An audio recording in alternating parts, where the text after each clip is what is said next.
should, I guess if I could spell Downey, that would be good.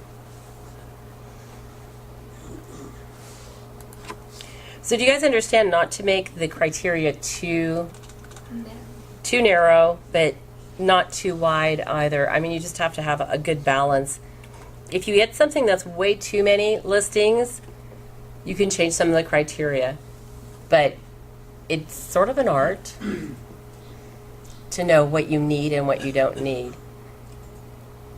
Okay, so I'm just going to go to results. So I'm going to say that for Mazen, I think that he should check out this and this. Now I want to send him an automatic email because he's my client, right, Mazen? And I'm going to show him houses.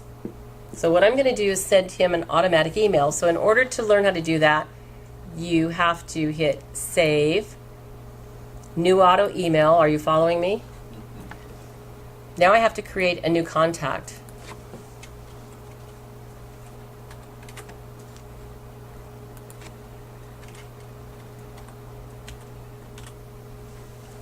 Your email, give me the shortest one you got. ATTY 2001 at MSN. .com? Yeah.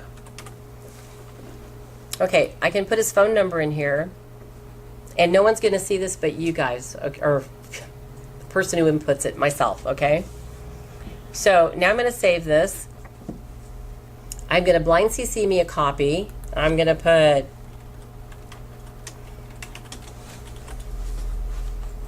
and I'm going to send it to him ASAP. Come on.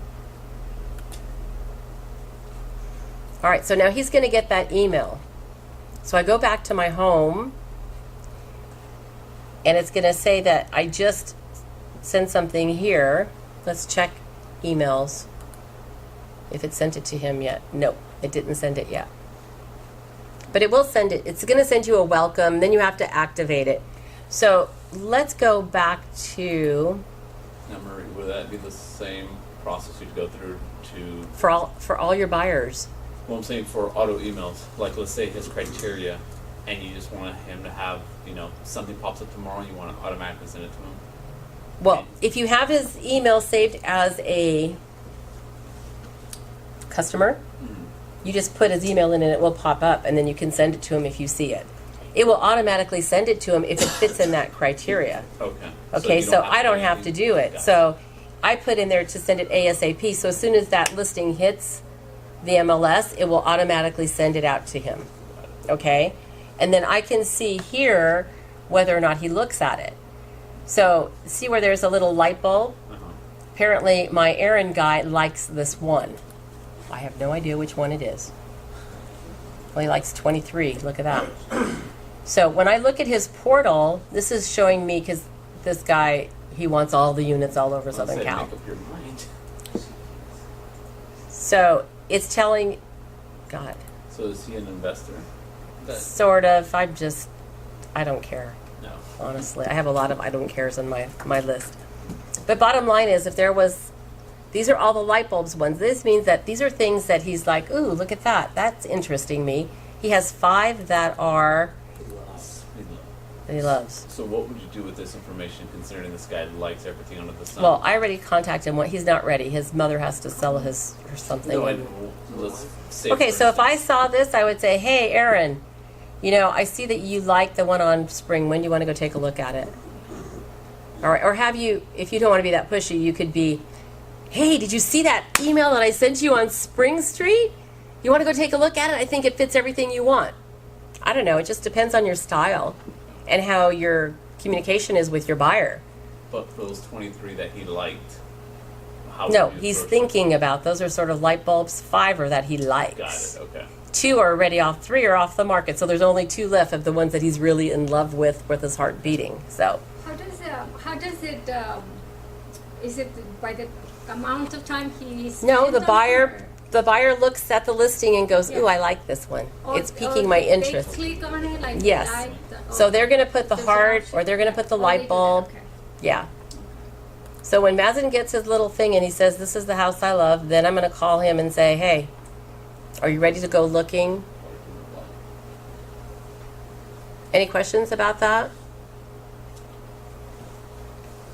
So Marie, when you follow a listing, if there's any updates or changes, do they send you an email saying there's been a price? I think it goes On the under... hot sheet. It comes out on the Okay, hot look at my matrix. If you go under there, if you had put... Remember you said the binoculars? Yes. See right here? If you had watched listings, I've never checked any watched listings, then it would have the binoculars there. So you could check on that every day and then see if one of the listings that you liked, something was happening with it. Okay? So somebody asked what's cross property. So there's a speed bar up here. So Felipe just listed his listing.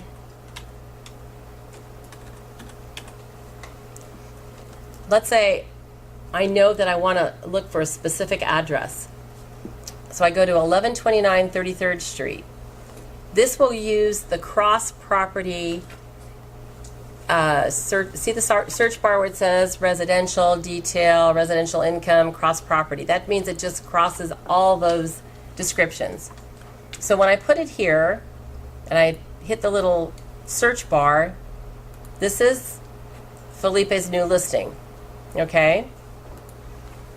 So if you have a buyer that says, hey, I'm really interested in that house at, and they just give you the address, you can just put it into the search bar and it will come up right away.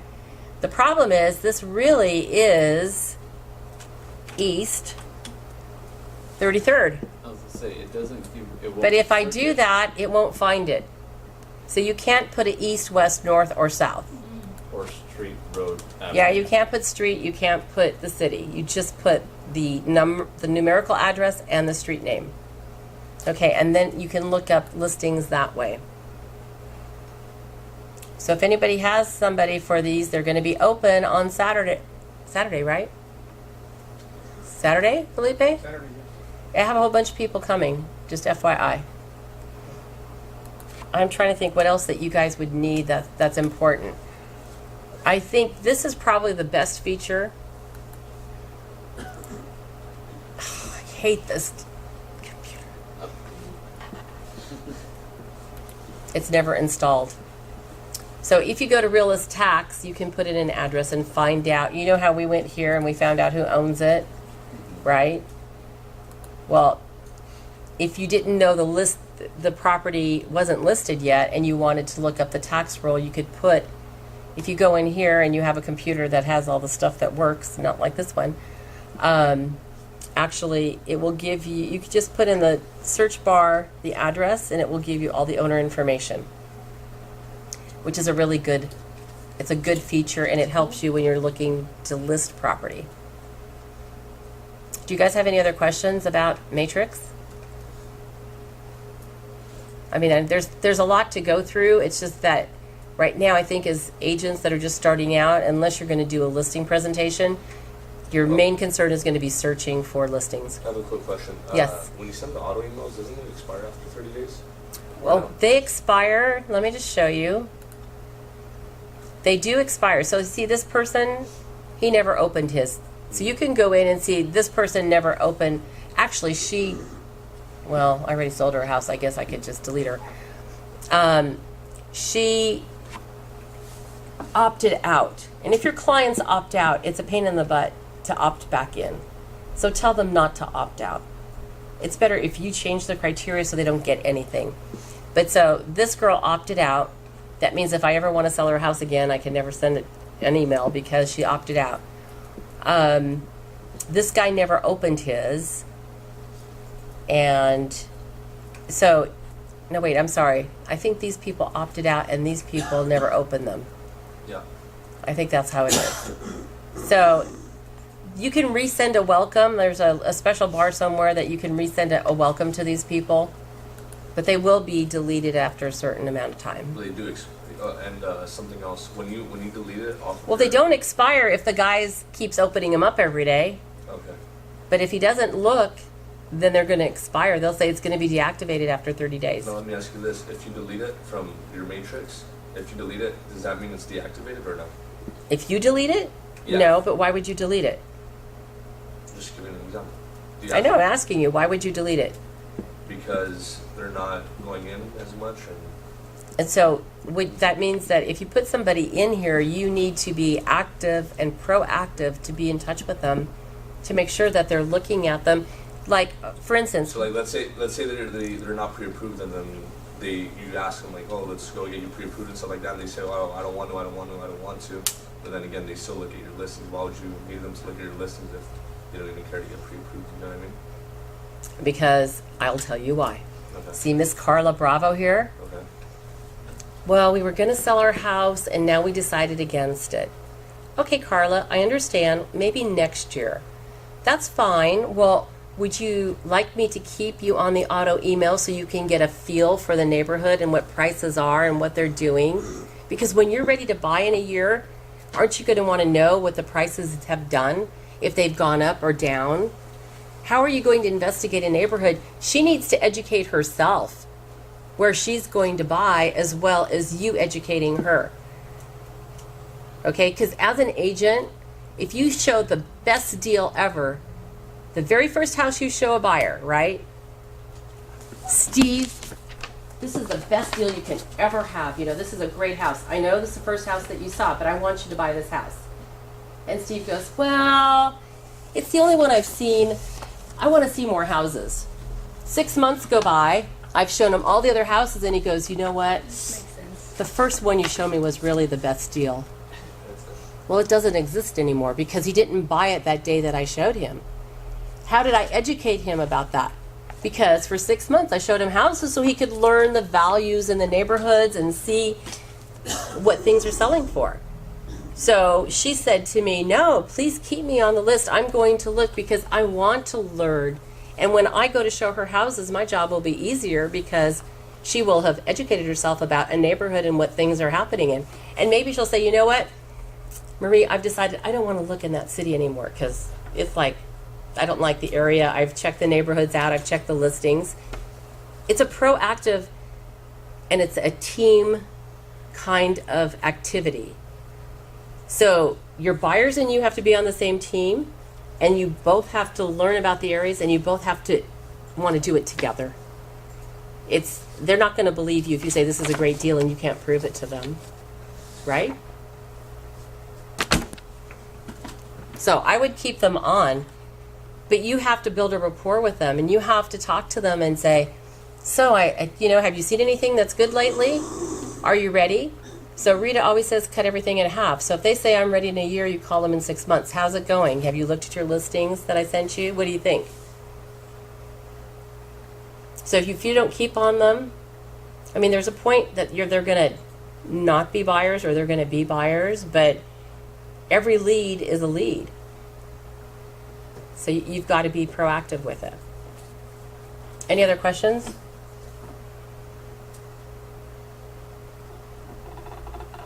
You guys want to continue to look at CRMLS? Anyone? Here's what my parents' house looks like. Any other features you can show us that are pretty neat? Or you showed us the best? No, the best feature I can show you, I can't show you because it doesn't open. Can't you just go on that from the parcel number? Or Okay, so if I wanted to find out where you lived, Christos, okay. I could just put in your name if this feature worked Oh, and find out. If you own the property or not. Right. So the feature that's most interesting when you're a listing agent, you need to know about the properties, who owns them. What if you had a buyer and they own 10 properties? They might be a really good person that you want to stick to. So that's the best feature. The finance feature, you've got financial calculators here. And also the other thing is, I think if you ever touch the help button, there's training classes, training guides, training videos. If there's anything that you have a question about, I think pretty much they're here to help you, and they have really knowledgeable people that can help you with any of the features here. There's also, since this is one of the largest CRMLS, I think, goes from Ventura County all the way to North San Diego County. So these are other MLSs, but I don't think they're as good as ours. And then you have all these other links here. There's SuperKey, MLS Touch, all kinds of things. You can put the MLS on your phone, which I would suggest that you do, and get the mobile app for your phone. Yes. So when you get a client that wants to buy in North Cal, This doesn't go to Northern California. so you would Okay, so how do we make money if you have a buyer who wants to go to Northern California, right? How do we make money? Referral. Right. So what do? Call up an agent. You find an agent in Northern California in the city that they want to go to, and you give them their name and number, and you get a 25% referral fee. Okay, and you don't have to do any work, and you'll get 25% off the top of that commission. It has to be on contract though, right? You have to have a contract. Yeah, there's a certain way to do it. Like, you wouldn't go, hey, Christos, here's my client, Joe Smith. He's got $500,000 cash. Can you sell him a house?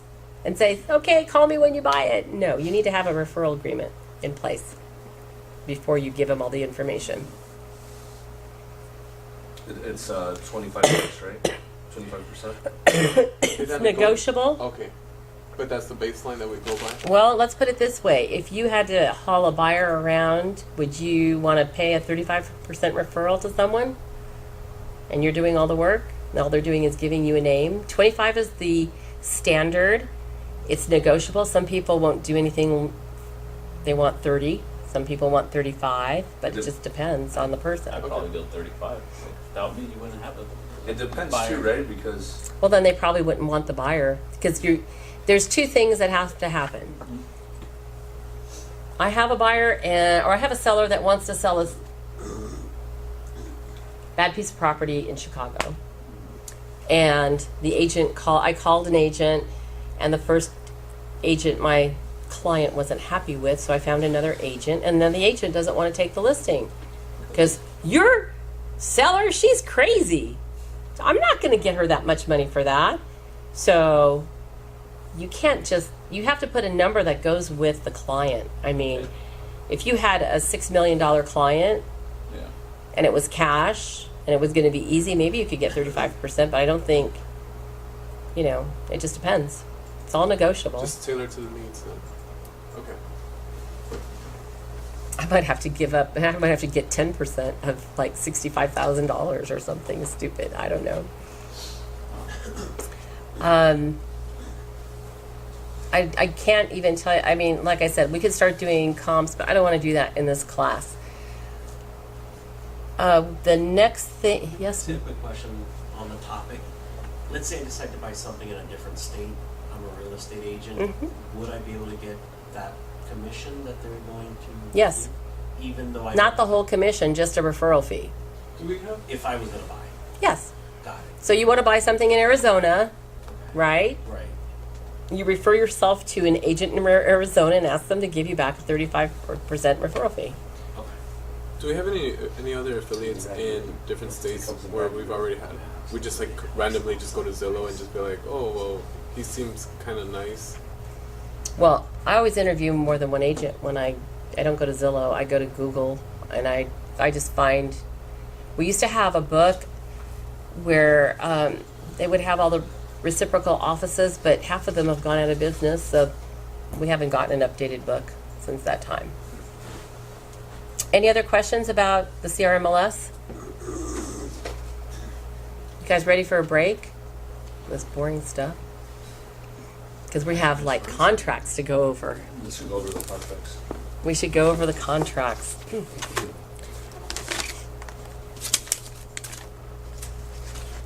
You want to turn on the lights, Maz? If you guys want to take a short break, now's the time.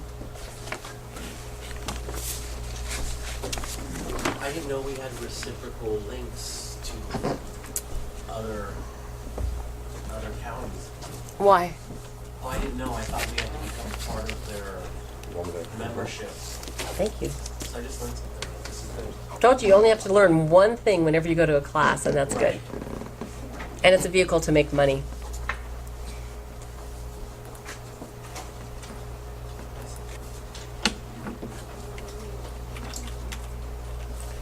Maria, did you Yes. did you go to, no, we gave you your listing, right?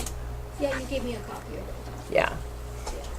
Okay, so this is a copy of the contract for purchase. And in order to, we usually, things have changed, and we are not supposed to be printing out contracts according to CAR. They want everything to be done digitally signed, okay?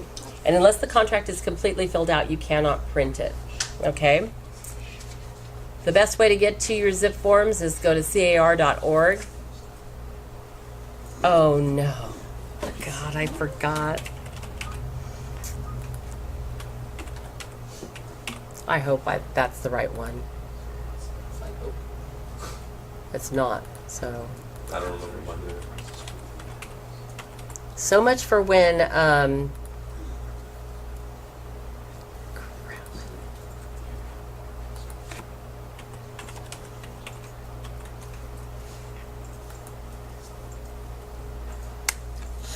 oh my God.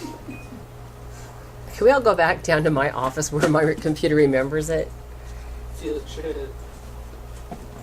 Sheesh. I don't want to change my password either, because then I'm changing out everything.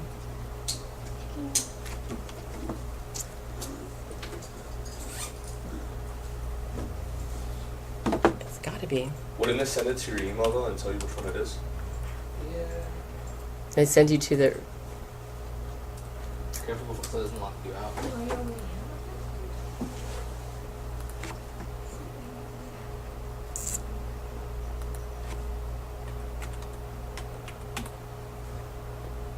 It can only be one of two, but it's neither of those. That's really crazy.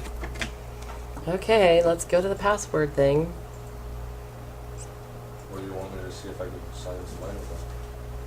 Oh yeah. I didn't see. Do you remember yours?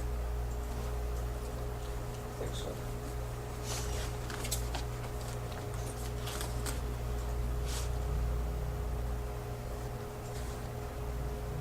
My God, this is crazy. I don't think I ever saved it.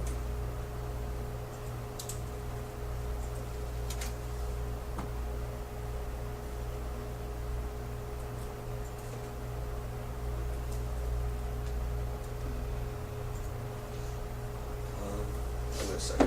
I think I got it.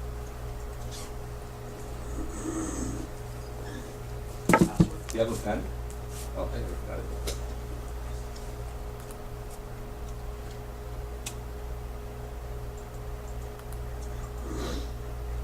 You need a password? Hold on, I'm just going to go to my nerd's number. Okay, I know mine.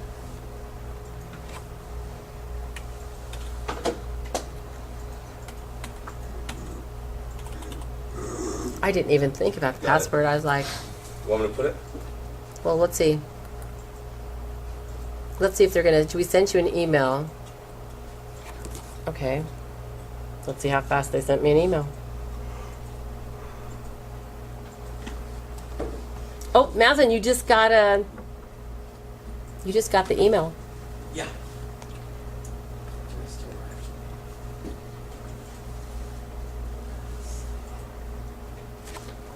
I'll check these out.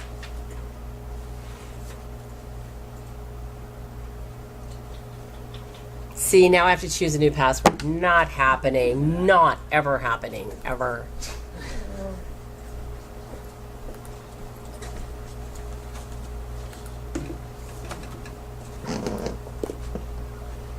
Okay. Go ahead.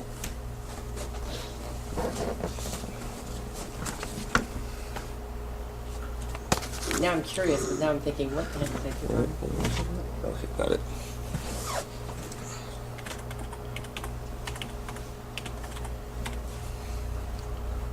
Oh, sorry.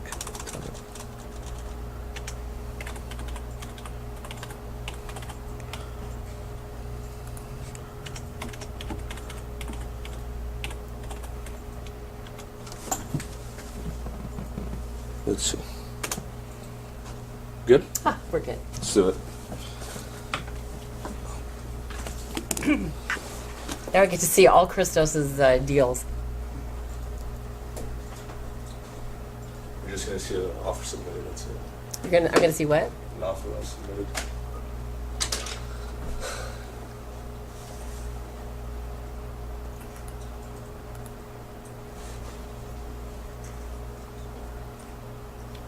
And can I go to the home? Where's the home? Are you kidding me?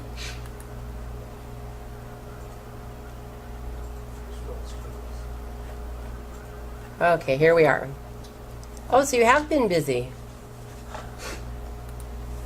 Okay, so this is your Zip Forms Plus where you're going to have storage. So Christos has a deal that he was working on. He gave it different names, but I'm not going to go into his. It's going to go to new, and I have to give it...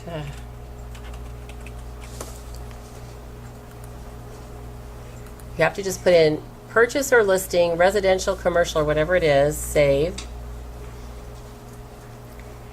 They're going to give you a list of all these forms that you get to choose from.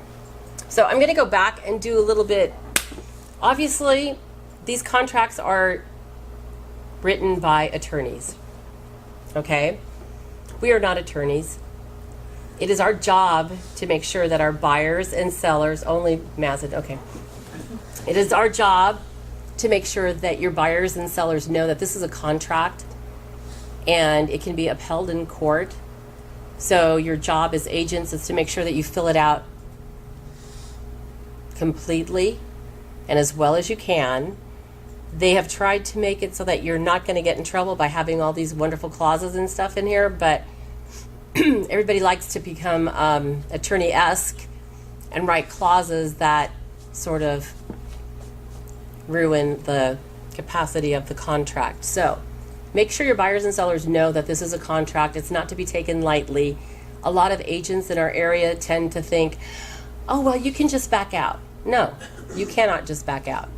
There are specific terms in the contract, and you can only back out because of certain reasons. So if you want to keep your deals together, make sure your clients know that the contracts are important, whether it's a listing agreement or a purchase contract, and that what they sign has a lot of repercussions on what's going to happen in their life and with your transaction.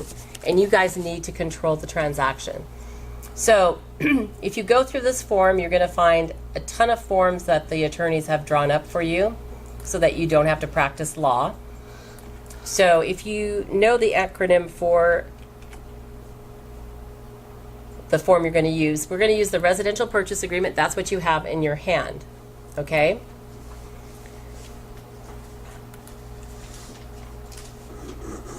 So I want to go over this briefly. God, this... I don't like this screen. Okay. So the very first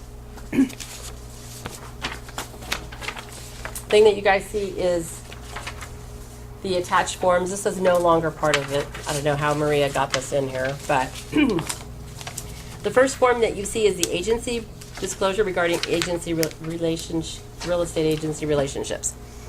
So technically, this form has to be used before you sign any piece of paper with any client. Do not give them the listing agreement. Do not give them the purchase contract. Do not let them sign anything unless they have signed the agency agreement first. That is why the attorneys put it at the very front. So your agency relationship, I'm going to ask everybody a question. If I sell Mazin's house and we both work for the same broker, is it a dual agency? Yeah. No, not unless you're signing an agency relationship stating that you're working as a... Okay. So if It's a dual agent. if Maz is the listing agent and I'm the selling agent, it's a dual agency relationship because we both work under the same broker. I was thinking. Okay? Now, if Maz works for ABC Real Estate and I work here, then it is not a dual agency relationship. If I sell my own listing, is that a dual agency relationship? Okay? So I have a you... question. Huh? I have a question. Mm-hmm. let's say you get your siblings. Let's say your siblings. You would have to tell the buyer and the seller, or Okay,